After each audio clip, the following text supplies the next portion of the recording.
এই ভিডিঅ'টোত ক্লাছ 9 গণিতৰ ত্ৰয়োদশ অধ্যায় পৃষ্ঠকালী আৰু আয়তনৰ অনুশীলনী 13.2 কুৱেশ্যন নম্বৰ 1 পৰা আলোচনা কৰিম।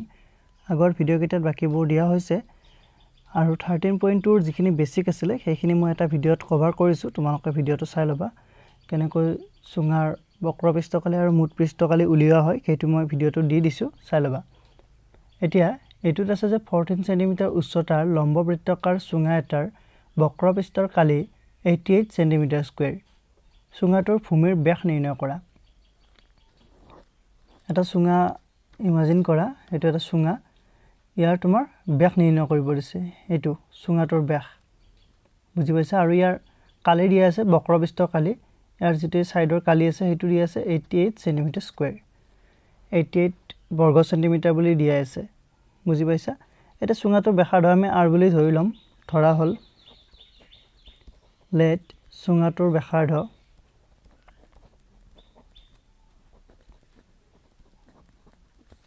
is equal to r।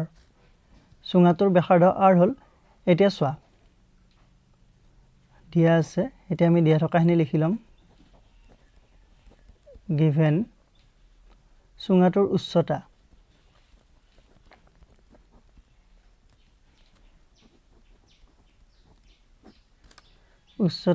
উচ্চতাক h ৰে বুজোৱা হয়। h is equal to 14 centimetre. তাৰ পিছত বক্ৰ পৃষ্ঠকালি দিয়া আছে আৰু বক্ৰ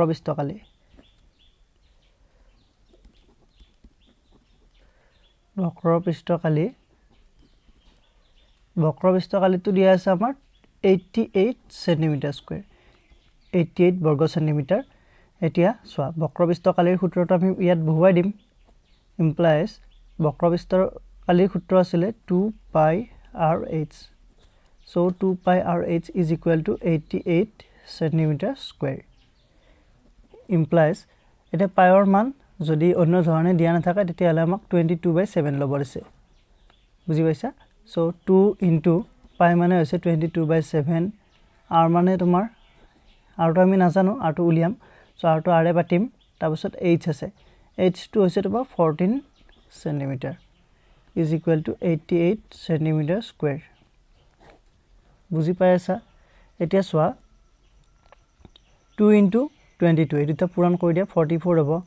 তাৰ পিছত r টো লিখিলো 7 ৰে 14 দুবাৰ যাব, so 2 centimetre is equal to 88 centimetre square. implies এতিয়া 44 আৰু 2 পূৰণ কৰা, 4 দুগুণ 8, 4 দুগুণ 8, 88 centimetre into r is equal to 88 centimetre square. implies r is equal to r টো আৰু 88 টো পূৰণ হৈ আছে ইয়াত, so 88 ৰে তোমাৰ 88 ক হৰণ কৰিব লাগিব, 1 হ'ব, so 1 সেন্টিমিটাৰ হ'ব। ইয়াত সেন্টিমিটাৰ আছে, ইয়াত সেন্টিমিটাৰ স্কয়াৰ আছে, so সেন্টিমিটাৰ থাকিব। এতিয়া আমাক খুদিছে যে সুঙাটোৰ ভূমিৰ ব্যাস নিৰ্ণয় কৰা, ব্যাস উলিয়াব দিছে। আমি r মানে ব্যাসাৰ্ধ ধৰি লৈছো, বুজি পাইছা। আমি এইখিনি উলিয়ালো, এটা ব্যাস উলিয়াব লাগিব। আৰু তোমালোকে জানা তোমাৰ ব্যাসৰ আধা ব্যাসাৰ্ধ হেতু জানা। so এতেকে হেকত লিখি দিবা, এতেকে সুঙাটোৰ ভূমিৰ ব্যাস is equal to 2r। 2 into r মানে 1 সেন্টিমিটাৰ পাইছো, অৰ্থাৎ is equal to 2 সেন্টিমিটাৰ।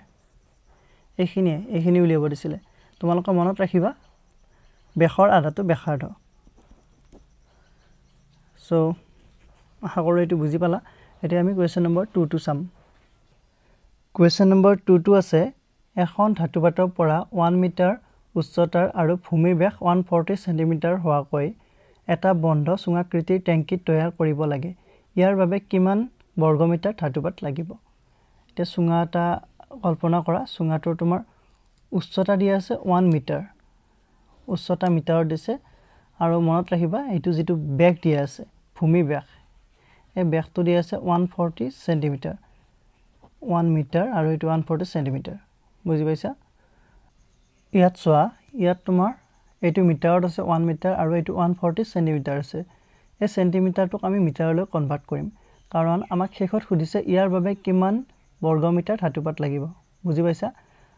যদি আমাক ইয়াত সুধিলেহেঁতেন যে কিমান চেণ্টিমিটাৰ ধাতুপাত লাগিব তেতিয়াহ'লে আমি এই মিটাৰটো চেণ্টিমিটাৰত লৈ গ'লোহেঁতেন সেইটোৱে চ' এইখিনি বুজি পালা কুৱেশ্যনটো আমি যেটো চুঙা টেংকি আছে বন্ধ চুঙাকৃতি বুলি কৈছে অৰ্থাৎ আমি মুঠ পৃষ্ঠকালি উলিয়াব লাগিব এই বন্ধ চুঙাকৃতিৰ যেটো টেংকি আছে তাৰ বাবে কিমান ধাতুপাত লাগিব হেতু উলিয়াম মুঠ পৃষ্ঠকালি উলিয়াব লাগিব হেতু তোমালোকে বুজি পাইছা চ' ইয়াত আমি প্ৰথমতে দিয়া থকাবিলাক লিখি লওঁ টেংকিটোৰ